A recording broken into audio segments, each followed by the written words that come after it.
Hi, good morning. So, have you ever watched the single spark in the dark? It's tiny, almost invisible. But the moment it needs something willing, something ready, it sets the world on fire. My name is Amal Manoj, and I believe every single change, every moment, and every revolution begins with a spark. I was born in a village, Edacheri, which is in Vadagara of Calicut district, a place where survival often takes priority than dream. Coming from a typical Indian middle class family who earns daily to meet their bread and butter, not from a diplomatic background or not from such great financial or family background. So today, the topic assigned to me is that dreams beyond the borders, from a village boy to a global forum. So I will just briefly introduce my journey. Everything started through NSS, National Service Scheme. So how many of you here are part of NSS or was part of NSS? Can you please raise the hands? Oh, there are plenty number of hands here. It's happy to see. So when I was in class 12, I got an opportunity to represent Kerala in a national youth parliament and a national youth festival. It was basically representing the Kerala Lakshadweep Directorate. So it was after pretty much levels of selection.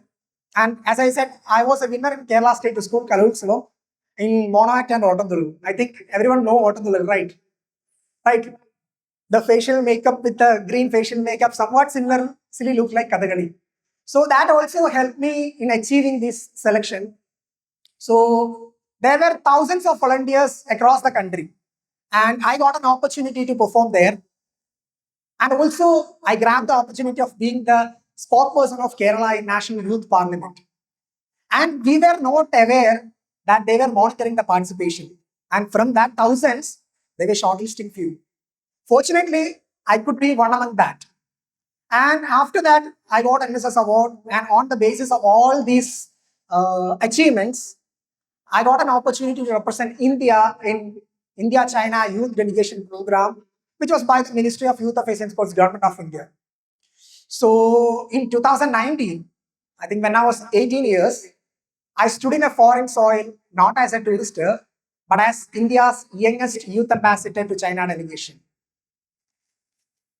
And I think that was a dream come true moment for me because for the first time, I was excited, enjoying the diplomatic privileges because before that, I don't have such experience.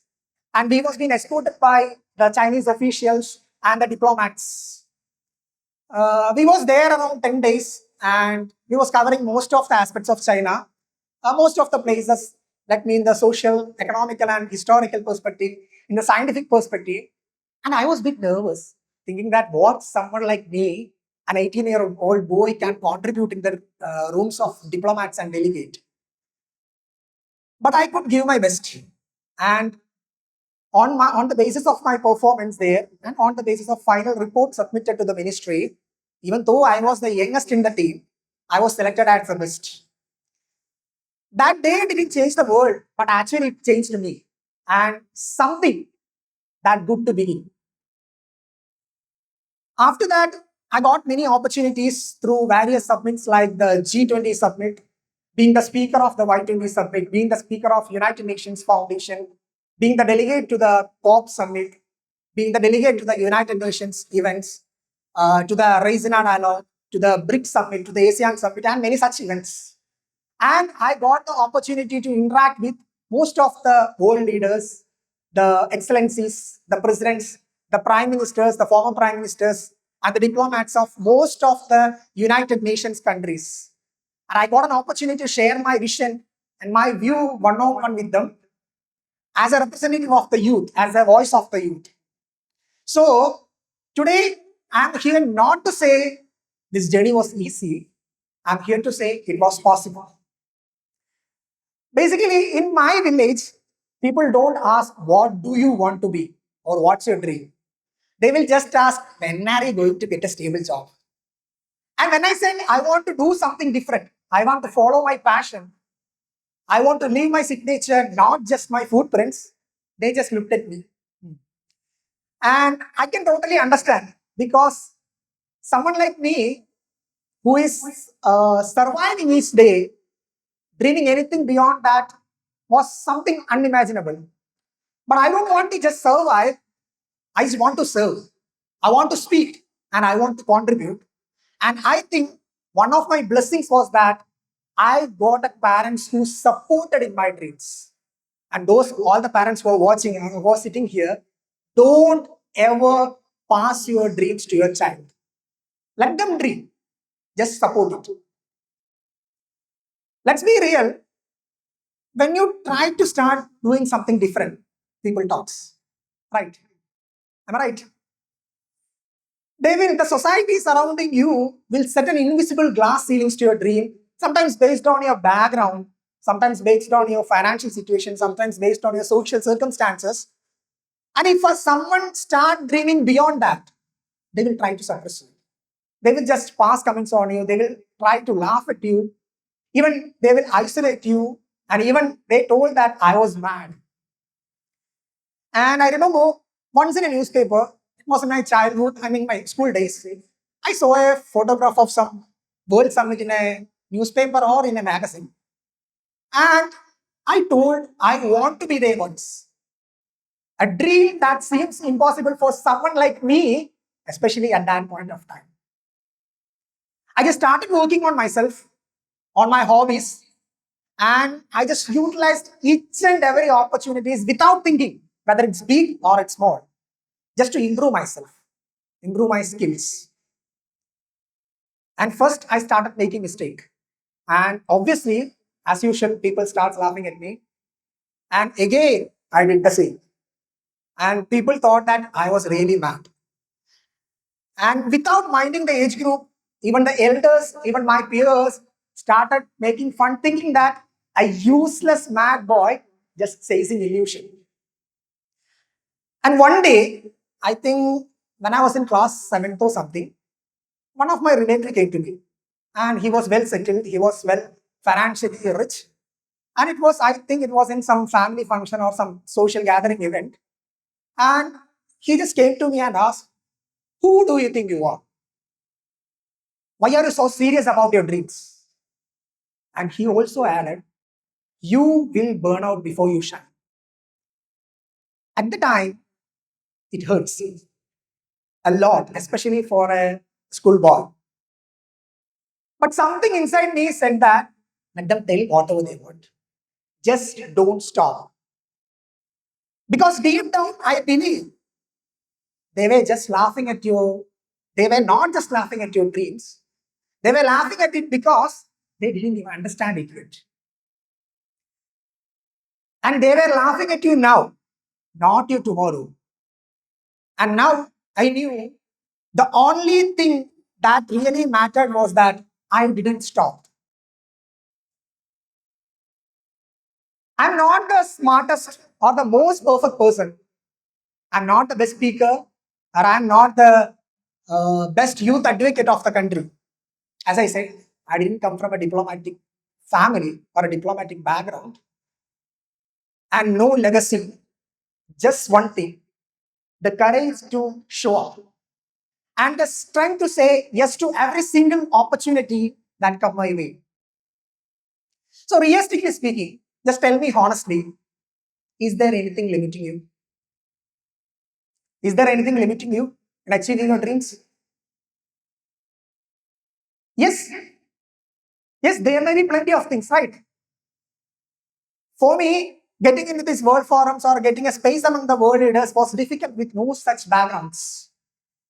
There were walls, not just a financial one, but an invisible ones, because no roadmap, no guidance, no footsteps to follow.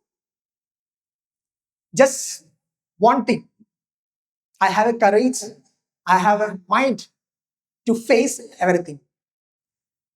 For someone who got doors opened by their privilege, sometimes I need to knock it. Sometimes I need to break it. Even sometimes I need to build my own. But if the journey is harder, that doesn't mean the destination is out of reach. And at first, people said that he just got lucky. Obviously, if you are doing something different or if you start taking some name, people say that, hey, this is for the first time. He just got lucky. That's why. It's not on his hard work or something. So they said it again. And when they saw that the legs started repeating again and again and again, they just start passing comments on it. They start making comments. They just tell that something went right so that he got a chance. And when they saw I'm getting again and again, they just tried to pull me back. They just passed the comment just to say that, just to stop me doing. And when they realize I'm not stopping, I'm still going on, they do something different. They just switch the line to start taking the credit there on. Just remember one thing, if you keep walking through the storms, eventually storms get tired. And if people realize that you are not stopping, you are still going on, they will start doing something strange. They will switch the line to start taking credit, as I said, and also they will start your success thereon. They will start claiming your success. It was because of me, because I knew on his childhood day itself he will do something great. Nothing like that. And often we hear some motivational speakers used to say, look, the person next to you couldn't achieve what you did, so you are great. I totally disagree with that, because that person's dream might be different, right? Their mountain might be shorter or sometimes in another direction. So don't ever compare yourself with someone else. Motivation isn't about outperforming the person next to you. It's just about outperforming the fear or outperforming the doubt inside you. Their path might be different. Your friend's path might be different. Your colleague's path might be different. Their dream might be different. So just run your race, not someone else. So if you know your weakness, just don't hide it. Train it and follow your passion. Chase your hobbies. They are not just the distraction, they are the direction. They are just the hidden ladders to your dreams. And for me, as I said, performing autumn and theatre and music was not just an art form for me. It was a rehearsal to a world stages or a global forum which I never knew I would stand one day. It directly or indirectly trained me, or indirectly or indirectly shaped me as a person. So work on your skills, because the upcoming era value ability more than accolades. And if you think you are not good in communication, if you think you are not good in speaking, just do it without thinking that the opportunity is good or bad, or the opportunity is big or the small. Just remember one thing, always give your 100%. Give your full potential. Work with your full potential and don't ever wait for any recognition to come. Always just build on the purpose, not the applause. And I can tell you one thing, I can assure you from this stage one thing, that one day the world that doubted you will say, you were the right. You was right in your path. So work and dream that day. Sometimes we often get tensed seeing the surroundings, seeing the colleagues. Don't do it. Work on yourself, work on your skills, work on your motivation, and work on your visions. As we all know, we live in the world with more awareness than ever, yet we are having more anxiety, right? There are more voices, yet there are more silence. We just scroll the past climate crisis, inequalities, wars with fingers now, and hearts unsure very really fitting, right? And I can understand, it's easy to think the problems are too big and we are just too small. Remember, the change doesn't need permission. It needs participation. And that begins the moment when you stop thinking about minute things, or when you stop thinking about some titles or some stages or some person to lead the way. And one thing I discovered after all these world summits was that we, the youth, have immense potential. But somehow we are not utilizing it, especially in a country like India, which had one of the largest young population, which has one of the largest young minds in the country, minds in the world, I could say. But somehow we are not ready to express this. Sometimes we are not ready to showcase ourselves. We often hear that the youth are the future, right? Like from the teachers, from the elders, we will say the youth are the future. But I not agree with that, or I totally not agree with that, because we are also the present. We are the teachers, we are the coders, we are the founders, we are the creators now. And this era doesn't belong to those who wait, it belongs to those who begin. So ask yourself, what are you waiting for? Some validation, or some followers, or the perfect idea? Let me tell this, the imperfect action always beats the perfect intention. We, the youth, are not just the leaders of tomorrow. We are the architects of it. And today, this TEDx theme, silence, which means the spark of light, the spark of light. But let me tell this to you, the light doesn't mean the perfection. The light doesn't mean getting the fame. Or the light doesn't mean getting everything sorted out. For me, it means being brave enough to see clearly.